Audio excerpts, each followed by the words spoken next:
Thanks for watching. Don't forget to like, comment, share and subscribe to Maulana Habibullah Ruhani Official. نحمد ونصلي على رسوله الكريم أما بعد فأعوذ بالله من الشيطان الرجيم بسم الله الرحمن الرحيم يا أيها الذين آمنوا بالله ورسوله ولا تبطلوا أعمالكم قال النبي صلى الله عليه وسلم لا يؤمن أحدكم حتى أكون أحب إليه من والده وولده والناس أجمعين أو كما قال عليه الصلاة والسلام۔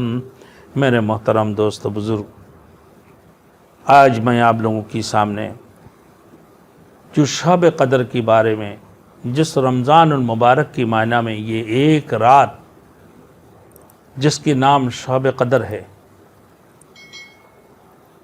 جو 83 سال عبادت کرنے سے بھی زیادہ افضل ہے، یعنی ہزاروں ماہ عبادت کرنے سے زیادہ افضل رات ہے۔ فرماتے ہیں کہ 833 سال 4 ماہ عبادت کرنے کے ثواب اللہ رب العالمین عطا فرماتے ہیں۔ نبی کریم صلی اللہ علیہ وسلم نے فرمایا کہ جو شخص عشرہ رمضان کا اعتکاف کرے اس کو 2 حج اور 2 عمرہ کی سبب اللہ رب العزت عطا فرماتے ہیں۔ جو حج مقبورہ ہے، یعنی جن کی حج کو اللہ قبول کر لیا، 2 حج اور 2 عمرہ کرنے کی ثواب رب العالمین عطا فرماتے ہیں۔ جو شخص اعتکاف میں ہوتے ہوئے مغرب اور عشاء کی درمیان بغیر کسی بات کیے نماز قرآن کے علاوہ اور کوئی شغل نہیں اس کی، صرف نماز اور قرآن کی تلاوت کرتے رہیں، تو حق تعالی شان اس کے لیے جنت میں ایک محل بناتے ہیں، ایک بلاخانہ اللہ نے اس کے لیے تیار کی ہے، جس کو اور کسی محل کی حاجت کی ضرورت نہیں ہے اور کسی محل کی ضرورت نہیں ہوگی۔ ایسے محل اور ایسے بلاخانہ اللہ نے اس کے لیے بنائی۔ حضرت ابن عباس رضی اللہ تعالیٰ عنہ کی روایت ہے،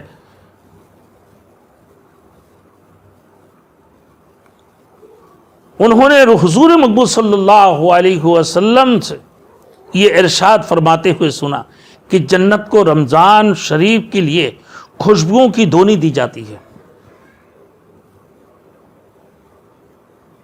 جنت کو رمضان شریف کے لیے خوشبوؤں کی دھونی دی جاتی ہے، اور وہ شروع سال سے آخر تک رمضان کی خاطر آراستہ کیا جاتا ہے۔ جس رمضان المبارک کے اندر یہ شب قدر کی رات آنے والے، فرماتے ہیں عرش کے نیچے سے ایک ہوا چلتی ہے جس کا نام مشیجہ ہے، جس کی جھونکوں کی وجہ سے جنت کی درختوں کے پتے اور کوڑوں کی حلقے بجنے لگتے ہیں، جیسے ایسے دل آویزاں آواز اور ایسے سریلی آواز نکالتی ہے، کبھی کسی نے ایسی آواز نہیں سنی ہوگی۔ اللہ اکبر۔ جنت کی درختوں کے پتے اور کوڑوں کی حلقے بجنے لگتی ہیں، جیسے ایسے دل آویزاں سریلی آواز نکالتی ہے جسے کبھی زندگی میں کسی نے اس قسم کی آواز نہیں سنی۔ اور جنت کی مکان اور بلاخانوں سے حوریں نکال کر آتی ہے اور آواز دیتی ہے کہ ہے کوئی اللہ تعالیٰ کی بارگاہ میں ہم سے منگنی کرنے والے۔ اللہ اکبر۔ جنت کی بلاخانوں اور مکانوں سے جنت کی حوریں نکل آتی ہے اور آواز دیتی ہے کہ اللہ تعالیٰ کی بارگاہ میں ہم سے منگنی کرنے والے ہیں۔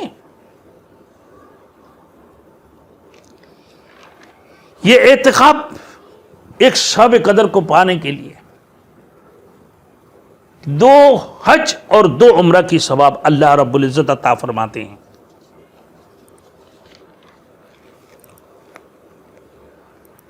پھر فرماتی ہیں ایک پکارنے والے پکارتے ہیں، ایک ندا دینے والے ندا دیتے ہیں کہ ہے کوئی توبہ کرنے والے کہ اس کی توبہ کو قبول کی، ہے کوئی مغفرت مانگنے والے کہ اس کو مغفرت کی جائے، ہے کوئی حاجت رواں کہ اس کی حاجت کو پوری کی جائے، ہے کوئی رزق سے آنے والے کہ اس کی رزق کے اندر وسعت کی جائے۔ روزہ افطار کے وقت سے اللہ پاک پروردگار عالم 10 لاکھ آدمیوں کو جہنم سے خلاصی مرحمت فرماتے ہیں۔ روزہ افطار کے وقت 10 لاکھ آدمیوں کو رب العزت جو جہنمی ہیں، جن کے اوپر جہنم واجب ہو چکے ہیں، جہنمیوں کو اللہ رب العالمین خلاصی مرحمت فرماتے ہیں۔ 10 لاکھ جہنمی کو جو جہنم کے مستحق ہو چکے ہیں۔ ایکم رمضان المبارک سے آج تک جس قدر لوگ جہنم سے آزاد کیے گئے تھے، ان کی برابر اس ایک دن میں آزاد فرماتی ہیں اللہ رب العالمین، جس رات شب قدر ہوتی ہے۔ یعنی شروع رمضان سے لے کر شب قدر تک جتنی لوگوں کو اللہ رب العزت نے، جتنی جہنمیوں کو جو جہنم کے مستحق ہے جہنم سے نکالتے ہیں، صرف ایک رات میں اللہ رب العالمین اتنی جہنمیوں کو جہنم سے نجات عطا فرماتے ہیں۔ حضرت جبرائیل علیہ السلام کی 100 بازو ہے،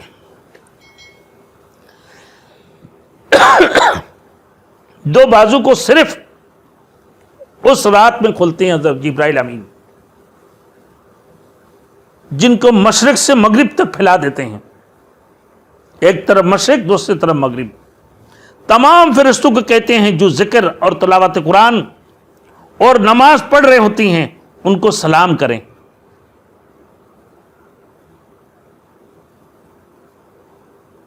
فرشتوں کو فرماتی، تمام فرشتوں کو کہتے ہیں کہ ذکر تلاوت قرآن اور نماز پڑھ رہے ہیں ان کو سلام کریں۔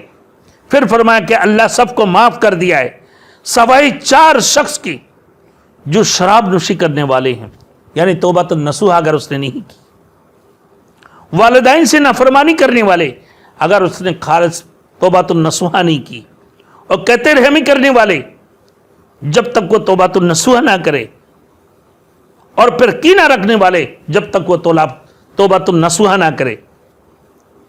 اور ایک حدیث میں ہیں جو بدکار قبح عورتیں، جو بدکار عورتیں ہیں ان کو بھی اللہ رب العالمین بخشش نہیں فرماتی ہیں، اور مشرک کو بھی اللہ رب العالمین بخشش نہیں فرماتے ہیں۔ دوسری روایت میں ہے غیبت کرنے والے کو بھی اللہ رب العزت بخشش نہیں فرماتے ہیں، اور ایک روایت میں سود خور اور رشوت خوروں کے بارے میں بھی اللہ نے فرمایا، اللہ کے رسول نے، کہ ان کو بھی اللہ رب العالمین بخشش نہیں فرماتے ہیں۔ میرے دوستوں پھر دیکھو کہ اسے اللہ پاک پروردگار عالم نے کتنی بڑی رتبہ رکھی ہے۔ حضرت ابن عمر رضی اللہ تعالیٰ عنہ کی حدیث ہے کہ اللہ نے اعتکاف کے اندر کتنی بڑی ثواب رکھا، کتنی بڑی ثواب اعتکاف کے اندر رکھا ہے، جو 10 رات 20 تاریخ سے لے کے چاند رات تک وہ اللہ کی گھر میں عبادت کرے، اور اللہ کی گھر کی میں یہ قرآن مجید کی تلاوت ذکر و اذکار میں مشغول رہے صرف ایک رات کو پانے کے لیے۔ حضرت ابن عباس رضی اللہ تعالیٰ عنہ کے پاس ایک مرتبہ مسجد نبوی میں حضرت ابن عباس رضی اللہ تعالیٰ معتکف تھے، یعنی اعتکاف لیے ہوئے تھے۔ آپ کے پاس ایک شخص آیا اور سلام کر کے چپ چاپ بیٹھ گیا۔ حضرت ابن عباس رضی اللہ تعالیٰ عنہ نے فرمایا کہ آپ کو پریشان نظر آنے لگی، کیا بات ہے، آپ پریشان ہو؟ تو کہہ رہے ہیں جی حضرت واقعی وہ پریشان ہے، اے اللہ کے رسول کے چچا کے بیٹے، بے شک میں پریشان ہوں، یہ فلاں کا مجھ پر حق ہے۔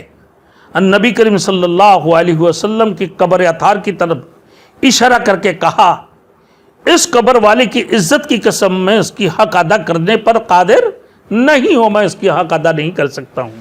حضرت ابن عباس رضی اللہ تعالیٰ عنہ اپنے جوتے ہاتھ میں لیے باہر نکل پڑے اور کہنے لگا کہ آپ کہاں جا رہے ہیں؟ آپ تو اعتکاف لیے ہوئے ہیں، آپ نے اعتکاف کیے ہوئے ہیں، آپ اعتکاف بھول گئے؟ بولے نہیں میں اعتکاف نہیں بھولا ہوں۔ یہ کہہ کر آگے کی طرف نکل پڑے اللہ کے رسول صلی اللہ علیہ وسلم کی قبر اطہار کی طرف اشارہ کرتے ہوئے کہ میں کچھ عرصہ پہلے ان قریب سنا اللہ کے رسول صلی اللہ علیہ وسلم نے فرمایا کہ کوئی کسی کی پریشانی میں، کوئی کسی کی حاجت میں، اگر کوئی بندے بہت انتہائی دکھی ہے اور وہ انتہائی پریشان ہے، اس کی حاجت کو پورا وہ خود نہیں کر سکتے ہیں، اور اس کے لیے اگر وہ نکل جائے، اس کی اعتکاف توڑ بھی گیا میرے دوستوں، فرمایا اللہ کے رسول نے کہ میں اس بات کو بھولا نہیں ہوں۔ اس شخص نے کہا کہ آپ اعتکاف بھول گئے ہوں؟ کہ نہیں میں بھولا نہیں۔ اس قبر والے سے میں نے سنا، ابھی تو زیادہ عرصہ نہیں ہوا، حضرت ابن عباس نے، ابھی تو زیادہ عرصہ نہیں ہوا، زیادہ وقت نہیں گزرے ہیں۔ حضرت ابن عباس رضی اللہ تعالیٰ عنہ اپنے آنکھ سے آنسو نکلنے لگے، آنکھ سے آنسو بہتے ہوئے فرمایا کہ حضور صلی اللہ علیہ وسلم فرما رہے تھے کہ جو شخص اپنے بھائی کی کسی کام میں چلے اور پھر کوشش کرے، اس کے لیے 10 برس کی اعتکاف سے بھی زیادہ افضل ہے، 10 برس اعتکاف سے بھی زیادہ افضل ہے۔ اور جو شخص ایک دن کا اعتکاف بھی اللہ کی رضا کے واسطے کرتا ہے تو حق تعالیٰ شانہ اس کی اور جہنم کی درمیان 3 خندقیں آڑ فرما دیتے ہیں، پر جن کی مسافات ایک آسمان اور زمین کے درمیان جو مسافات ہے، اتنی اس کی چوڑی ہے کہ ایک دن کی اعتکاف ہو، پھر 10 دن کی اعتکاف، 10 سال 10 برس کی اعتکاف کی ثواب کتنی ہوگی؟ اللہ کے رسول نے فرمایا کہ 10 برس کی اعتکاف سے بھی زیادہ وہ افضل ہے۔ 10 برس کی اعتکاف کی کیا کچھ مقدار ہوگی؟ ایک دن کی اگر اتنی ثواب ہے، ایک دن کی اگر کہ ایک دن بھی اگر اللہ کے لیے اعتکاف کیا اللہ کی رضا کی واسطے، وہ اعتکاف کرتا، حق تعالیٰ شانہ اس کی جہنم کے درمیان 3 خندقیں آڑ فرما دیتے ہیں، جن کی مسافات ایک آسمان اور زمین کی درمیان کی جو مسافات ہے، اس کی مسافات کی درمیان کی اس کی چوڑی ہے، مسافات سے بھی زیادہ چوڑی ہے۔ جب اس ایک دن کی یہ فضیلت ہے، پھر 10 برس کی اعتکاف کی کیا کچھ مقدار ہوگی؟ لیکن حضرت ابن عباس رضی اللہ تعالیٰ عنہ وہ پریشان حال شخص کو دیکھتے ہوئے اپنے اعتکاف کو توڑ کر نکل گئی۔ پھر فرماتی ہیں کہ 2 حج اور 2 عمرے کی سبب اللہ رب العالمین عطا فرماتے ہیں۔ تو آج تو ہم نہ کوئی پریشان حال کو دیکھتے ہیں، نہ کوئی حاجت والوں کو دیکھتے ہیں، نہ کسی فقیروں کی ہمیں احساس ہے، نہ ہم اپنی جو حق ادا کرنا، جو ہم پر واجب ہے، زکوٰۃ اپنے وقت کے مطابق ادا کر دینا، صدقۃ الفطر کو ادا کر دینا، اسی طریقے سے یہ زکوٰۃ ادا کرنا، یہ بھی اسلام کے ارکان میں سے ایک ارکان ہے۔ کلمہ، نماز، روزہ، حج اور زکوٰۃ، جو مالک نصاب ہے، جس کی باس 7.5 تولہ سونا، 52.5 تولہ چاندی جس کی پاس ہوگی، اور تقریباً جس کی پاس 83 یعنی 1 لاکھ روپیہ جس کی پورا سال گزرنے کے بعد اس کے بعد جمع ہے، تو اس کی 2.5% اس کو زکوٰۃ ادا کرنا ہے۔ اللہ ہم سب کو عمل کرنے کی توفیق عطا فرمائے۔ وآخر دعوانا الحمدللہ رب العالمین۔